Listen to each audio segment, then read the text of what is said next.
All right, to remove the tube, first we're going to want to double check to make sure the air is shut off.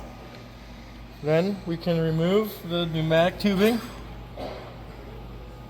Next you're going to want to take a 5/32 Allen wrench and loosen the 4 screws on the end of the tube mount.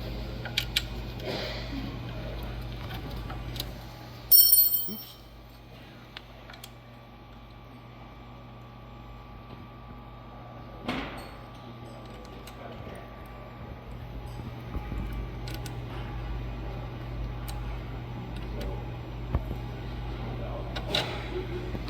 With the tube mount off,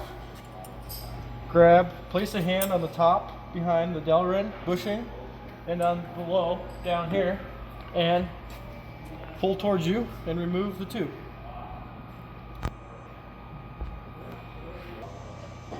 To remove the tubing support arm, take a 5/32 Allen key and remove the 4 screws. There's 2 on top and 2 on bottom, and the arm will remove from the extrusion.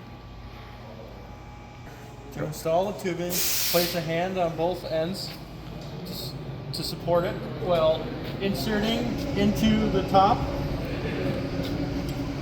and the bottom mount while lining up inside of the tube support. Take this tube support cap, place it in there, take a 5/32 Allen key, and tighten up the 4 screws on the end. Right.